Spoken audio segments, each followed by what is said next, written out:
الصلوات اللهم صل على محمد وآل محمد وعجل فرجهم. أعوذ بالله السميع العليم. بسم الله الرحمن الرحيم.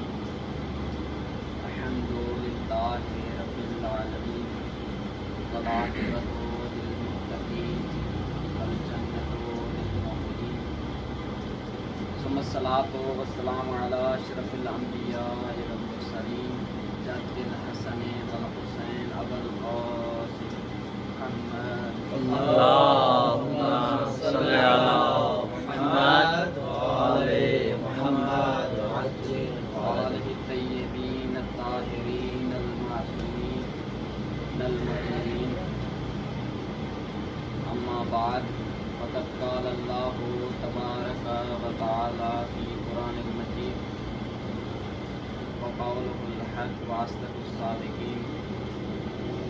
بسم الله الرحمن الرحيم. هل أتى على الإنسان على حين من الدهر لم يكن شيئا مذكورا. درود بھیجیے محمد اور اس کی یاد پر. اللهم صل على محمد وآل محمد وعجل فرجهم. تمام تعریفیں اس پروردگار کے لیے ہیں جو سمندر میں رہنے والی مچھلیوں کی حرکت سے واقف ہے. درود اور سلام ہو ان پاک و پاکیزہ ہستیوں پر جن ہستیوں کی وجہ سے اللہ نے کائنات کا وجود بخشا. سبحان اللہ سبحان اللہ. میں نے آپ کے سامنے سورہ دہر کی آیہ کریمہ کا تلاوت کرنے کا شرف حاصل کیا بسم اللہ بسم اللہ. جس میں اللہ تبارک و تعالی انسان کو اپنی انسانیت کا ایک انداز سکھا رہے ہیں واہ واہ واہ واہ. کہ یہ جو انسان اس زمین پر آکڑ کر کے چلتا ہے بسم اللہ یہ انسان کبھی دعوی نبوت کرتا ہے. بسم اللہ. یہ انسان کبھی اس سے بڑھ کر اگر دعویٰ کرے تو دعوی خدائی کرنے لگتا ہے. بسم اللہ. اس انسان کو چاہیے کہ یہ انسان اپنی وجود میں آنے والی چیز پر نظر رکھے. سبحان اللہ سبحان اللہ. منبر کا تقدس پامال ہو جائے گا. اس لیے اس چیز کو بیان نہیں کیا جا سکتا کہ آپ جس چیز سے پیدا ہوئے ہیں وہ ایک ایسا پانی ہے کہ جس کو بیان کرنا ممکن نہیں ہے. اس منبر پر تقدس پامال ہو جائے گا منبر کا. تو انسان اپنی انسانیت میں رہے. اللہ تبارک و تعالی فرما رہے ہیں کا ارشاد ہے کہ حل اتی الانسان علی حین من الدہر لم یکن شیئا مذکورا. اے انسان اس وقت کو یاد کرو. اے انسان اس وقت کو یاد کرو جب تم کسی چیز کے قابل نہیں تھے. اس وقت کو یاد کرو جب تم کسی چیز کے قابل نہیں تھے.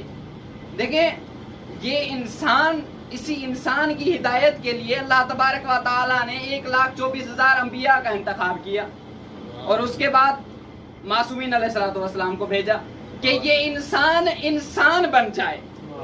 یہ انسان بن جائے. لہذا آدم سے لے کر خاتم تک ہر آنے والا نبی ان کو ہدایت کرتا رہا, ان کو ہدایتیں جاری کرتا رہا, لیکن یہ انسان اسی ہدایت پر آنے کا نام ہی نہیں لے رہا. یہ انسان اسی ہدایت پر آنے کا نام ہی نہیں لے رہا. تو یہ انبیاء بھیجے اللہ نے کہ انسان کی ہدایت کی جائے. یہ انبیاء بھیجے اللہ نے کہ انسان کی ہدایت کی جائے. اللہ کے نبیوں نے ہدایت کی, اثر بھی ہوا لیکن بعض پر ہوا, بعض پر نہیں ہوا. بسم اللہ بسم اللہ. پھر اللہ تبارک و تعالیٰ نے ان نبیوں کی قوموں پر عذاب نازل کیا, کسی کو بھاندر بنا دیا. تو مختلف اللہ تبارک و تعالیٰ نے مختلف قوموں کو عذاب دکھائے کہ یہ انسان ہے کیا. مولا فرماتے ہیں مال ابن آدم والفخر. اے آدم کے بیٹے فخر کس چیز پر کر رہے ہو؟ اولہ نطفۃ, تمہاری جو ابتدا ہے وہ نطفہ ہے. تم فخر کس چیز پر کر رہے ہو؟ تو یہی انسان, اسی انسان پر اللہ تبارک و تعالیٰ نے کبھی انبیاء کے ذریعے ہدایت کی, تو کبھی عذاب نازل کر ہدایت کا راستہ دکھلایا، لیکن یہ انسان اپنے کنٹرول میں نہیں رہا۔ اچھا یہ انسان بنا کس سے ہے؟ انسان 4 چیزوں سے بنا ہے عموماً۔ بسم اللہ، گھبرائے ہوئے تو نہیں؟ بسم اللہ، بسم اللہ، درود بھیجیے محمد و آل محمد کی ذات۔ اللہم صلی علی محمد و آل محمد وعجل فرجہ۔ انسان کو مٹی سے بنایا گیا، انسان کو پانی سے بنایا گیا، انسان کو ہوا اور آگ سے بنایا گیا۔ حالانکہ یہ جو چاروں چیزیں ہیں نا، یہ آپس میں بڑی دشمن ہے ایک دوسرے کی، یہ آپس میں بڑی دشمن ہے۔ اگر کسی جگہ پر آگ لگ جائے، پانی آپ ڈالیں گے، آگ کو بجھا دے گا، اگر آگ کم ہو پانی زیادہ ہو۔ اگر کسی جگہ پہ آگ زیادہ ہو پانی کم ہو تو یہ آگ اس پانی کو ختم کر دیتی ہے، کوئی اس پہ اثر انداز ہی نہیں ہوتا۔ یہ ہوا، یہ جو ہوا چلتی ہے زمین کا ایک، آپ نے دیکھا پہاڑ ہوتے ہیں، پہاڑوں سے لگ کر پیچھے ٹکرا جاتی ہے، پہاڑوں سے لگ کر یہ پیچھے ٹکرا جاتی ہے۔ اگر پہاڑ نہ ہو، ریت ہو تو اس کو اڑا لیتی ہے۔ تو یہ انسان اسی 4 چیزوں سے بنا ہے، تو اس لیے اس کا مزاج بھی مختلف ہے، اس کا مزاج بھی مختلف ہے۔ کسی کو کچل دو تو کچھ نہیں کہتا، کسی کو تم کہو تو لڑنے لگ جاتا ہے، کسی کو تم کہو تو لڑنے لگ جاتا ہے۔ یعنی اس کا مزاج مختلف ہے۔ یعنی وہ انسان جو مزاج اچھا رکھتے تھے انہوں نے پیروی کی، اور جنہوں نے مزاج اچھا نہیں رکھا انہوں نے پیروی نہیں کی۔ تو اللہ تبارک و تعالیٰ نے ہر قوم پر ہدایت کے ذریعے ان کو ہدایت، اور رسول کے ذریعے ہدایت کی، یا عذاب دے کر ہدایت کی۔ لیکن جب پیغمبر اسلام آئے تو اللہ تبارک و تعالیٰ نے فرمایا وَمَا كَانَ اللَّهُ لِيُعَذِّبَهُمْ وَأَنْتَ فِيهُمْ۔ اے حبیب اب ہم ان پر عذاب نازل نہیں کریں گے، اے حبیب اب ہم ان پر عذاب نازل نہیں کریں گے۔ کیوں؟ اس لیے کہ تم ان کے درمیان میں ہو، اس لیے عذاب نازل نہیں کریں گے اے حبیب، کیونکہ آپ ان کے درمیان میں ہیں۔ لیکن ہم نے ایک منظر دیکھا، ادھر سے اللہ نے کہا اے حبیب ہم ان پر عذاب نازل نہیں کریں گے کہ آپ ان کے درمیان میں ہیں۔ ہم نے ایک منظر دیکھا جب 18 ذی الحجہ کو اللہ کے رسول نے اعلان ولایت کیا تو ایک شخص اٹھا، اس نے کہا یا رسول اللہ یہ اعلان آپ کی طرف سے ہے یا خدا کی طرف سے ہے؟ تو پیغمبر نے جواب دیا کہ یہ اعلان میری طرف سے نہیں، خدا کی طرف سے ہے۔ کہا اگر خدا کی طرف سے ہے تو پھر اللہ سے بولیے میرے اوپر عذاب الہی نازل کرے۔ اس سے پہلے اللہ نے اعلان کیا تھا اے رسول آپ ان کے درمیان میں ہیں، عذاب نازل نہیں ہوگا، لیکن اللہ نے کہا نہیں حبیب ان پر عذاب نازل کریں گے، اس لیے کہ یہ ولایت کا دشمن ہے۔ صلوات پڑھیں محمد و آل محمد کی ذات پر۔ اللہم صلی علی محمد و آل محمد وعجل فرجہ۔ یہ انسان ہے جو اپنی حد میں نہیں رہتا، یہ انسان اپنی حد میں نہیں رہتا، حد کراس کر جاتا ہے۔ میں نے کہا نا کہ یہ انسان کبھی نبوت کا دعویٰ کرتا ہے، کبھی خدائی کا دعویٰ کرتا ہے، لیکن اسی انسان کا کسی چیز پر کنٹرول نہیں ہے۔ چھٹے امام کے دور میں بادشاہ بیٹھے ہوئے تھے تو ایک مکھی آئی، کبھی ادھر بیٹھ رہی تھی کبھی ادھر بیٹھ رہی تھی، تو وہ اس کو ہٹانے کی کوشش کر رہا تھا۔ تو پوچھا یہ اپنا رسول اللہ نے اس مکھی کو پیدا کیوں کیا؟ کہا اس لیے کہ تاکہ تم جیسے متکبر بادشاہوں کو اپنی اوقات یاد دلائے، کہ تمہاری اوقات یہ ہے کہ تم مکھی پر کنٹرول نہیں کر سکتے ہو۔ نمرود کو اللہ نے جو عذاب دیا تھا وہ کیا تھا؟ اور روایات کے جملے ہیں کہ جو مچھر جو اللہ نے بھیجا تھا وہ مچھر بھی ایسا تھا کہ جس کا آدھا جسم ناقص تھا، جس کا آدھا جسم ناقص تھا۔ یعنی مچھر دیکھیں کم سے کم ترین اگر کوئی وزن کے لحاظ سے کوئی مخلوق ہوگی نا تو وہ مچھر کی ہے۔ یعنی وہ مچھر جس کا آدھا حصہ جسم کا بھی ناقص تھا، اس کے باوجود بھی اس متکبر بادشاہ کو اوقات دلا رہے تھے، تمہاری اوقات ہی نہیں ہے۔ سب سے بڑا جانور ہے ہاتھی، سب سے بڑا جانور ہے ہاتھی، اس کو کس کے ذریعے سے کیا تھا، کچلوایا تھا، کس کے ذریعے سے عذاب آیا تھا؟ ایک پرندہ تھا جس نے پتھر پھینکا تھا۔ یعنی اللہ اسی انسان کو بتلانا چاہتا تھا کہ اپنی حد میں رہیں، اپنی حد سے تجاوز نہ کریں۔ اور یہی وجہ تھی کہ امام حسین علیہ الصلوۃ والسلام نے بھی کیا کہا تھا.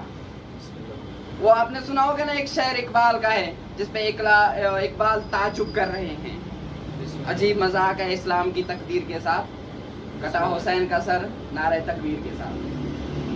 تو یہ اقبال تعجب کر رہے تھے. لیکن حسین سے پوچھیں حسین کس بات پہ تعجب کر رہے ہیں؟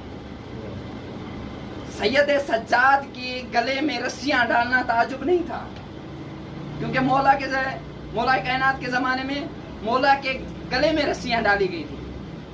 سید سجاد کے ساتھ ایسا سلوک کرنا تعجب نہیں ہے. تعجب ہے، لیکن جس کی میں بات کر رہا ہوں اس سے بڑا تعجب نہیں ہے. وہ ہمارے ایک بہترین خطیب ہیں علامہ نکن صاحب، وہ فرماتے ہیں کہ حسین کو تعجب اس بات کا تھا. حسین کہتے ہیں دیکھو تو صحیح ان انسانوں کو، نانا کی جگہ پر یزید جیسے انسان کو بٹھا دیا ہے. مجھے اس بات پہ تعجب ہے، ایمان کی جگہ پر کل کفر بٹھا دیا گیا ہے، سچ کی جگہ پر جھوٹ بٹھا دیا گیا ہے، حیا کی جگہ پر بے شرم انسان کو بٹھایا گیا ہے. مولا فرماتے ہیں مجھے اس بات پہ تعجب ہے. صلوات پڑھیں محمد و آل محمد کی ذات پر.